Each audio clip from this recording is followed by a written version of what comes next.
लेकिन ज़ाहिर तौर पे ये कहना चाहूँगी कि वो उपलब्धियाँ एक्चुअली सर की उपलब्धियाँ हैं। और सर का सबसे ज़्यादा जो इनोवेटिव था, सर ने अपना सीएमएस पर संभालते हुए ही 300 लोगों की बलरामपुर में तंबाकू यूज़ करने वाले लोगों की लिस्ट बनाई और मुझे कहा कि मैडम ये एक लिस्ट है, और मेरा एक रजिस्टर बनवाया जिसमें कि वो अलग थे। और आज ज़रूर मेरा चेहरा गमक रहा है सर के इस एफर्ट से, क्योंकि मैं जहाँ बैठती हूँ, जिस प्रेमाइसेस में बैठती हूँ, वहाँ के 150 लोगों ने छोड़ा है और वो लगातार फॉलोअप में है। और जो अभी सम्मान समारोह हुआ है उसमें यहाँ बलरामपुर का हमारा स्टाफ है।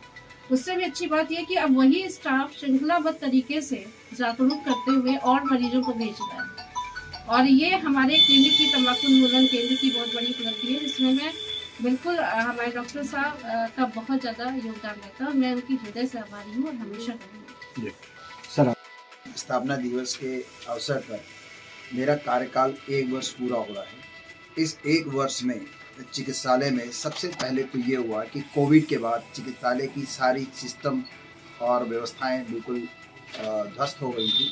तो सबसे पहले तो इसे हमने अपनी पटरी पे लाया। हमने अपना ध्यान केंद्रित किया इमरजेंसी पर।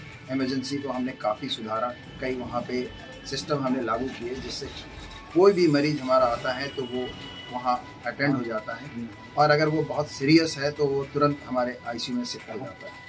हमारे 28 बेड की हमने आईसीयू इस्टेब्लिश की, जिसमें हमें वेंटिलेटर वगैरह सारी सुविधाएं दे रखी हैं। हमारे जितने डॉक्टर हैं उनको ट्रेन कर दिया है वेंटिलेटर चलाने में, ताकि हमारे मरीजों को पूरी सहूलियत वहाँ मिल पाए। सर, हाल ही में एक खबर आई थी जिसमें आपने कई सारे बेड्स बढ़ाए थे हॉस्पिटल में, उसके बारे में भी कुछ बताइए। जून जुलाई के महीने में मरीजों की संख्या काफ़ी बढ़ गई, और उस समय यह हुआ कि चूँकि सरकार बदली थी और जो हमारे स्थानीय मंत्री हैं, जो मंत्री हैं चिकित्सा स्वास्थ्य और चिकित्सा शिक्षा के, वो स्थानीय हैं और वो काफ़ी जनप्रिय हैं। स्थानीय होने की वजह से बहुत सारे मरीज उनके द्वारा और अगल बगल के जिलों के मरीज हमारे अस्पताल में आते हैं। कई मरीज वैसे हैं जिनको बेड नहीं मिला मेडिकल कॉलेज में या आरएमएल में या एसजीपीजीआई में, वो मरीज भी उनका सबसे पहला प्रेफरेंस होता है बलरामपुर चिकित्सालय में आना, और वो यहाँ आते हैं और वो ठीक होकर घर जाते हैं। हमने अपनी वह रिपुटेशन बनाने में कामयाबी प्राप्त कर ली है जिसमें मेडिकल कॉलेज लोहिया के बाद हमारा स्थान आता है। और इसके डायलिसिस यूनिट में हमने जो अपना वेंटिलेटर वगैरह की सुविधा दे रखी है, उसमें कई मरीज ऐसे हैं जिनको डायलिसिस की ज़रूरत पड़ती है। तो हमारे पास 2 डायलिसिस यूनिट ऑलरेडी पहले से था, तो हमने एक मोबाइल डायलिसिस यूनिट आईसीयू में इस्टेब्लिश की, ताकि हमारे आईसीयू के जो मरीज़ हैं, जो मरीज़ वेंटिलेटर पे हैं, जो कहीं आ जा नहीं सकते हैं, उनको हम बेड पर ही हम डायलिसिस की सुविधा उपलब्ध करा पाएँ। इसके अलावा हमारे पास बहुत सारे इस वर्ष के लिए प्रपोजल में है, जिसमें मॉड्यूलर ओटी, मॉड्यूलर किचन, हर मरीज को हम खाना प्रोवाइड करते हैं और हर मरीज के साथ एक जिम्मेदार को हम खाना प्रोवाइड करते हैं। ऐसे में हमारे यहाँ किचन पर काफ़ी वर्कलोड रहता है। हमारी कोशिश है कि हमारा किचन मॉड्यूलर किचन हो जाए, मॉडर्न किचन हो जाए, जिससे लोगों को बिल्कुल हाइजीनिक खाना प्रोवाइड किया जा सके। हमारा स्किन डिपार्टमेंट है, स्किन डिपार्टमेंट में हम लेज़र सर्जरी हम प्रोवाइड करने जा रहे हैं। हेयर ट्रांसप्लांट की भी सुविधा हम उपलब्ध कराएंगे। रही कैंसर का हमारा बेसिक शुरू हुआ है, जिसमें 1 डॉक्टर है और हमारे पास 6 बेड हैं, जिसमें हम पेशेंट को कीमोथेरेपी देते हैं।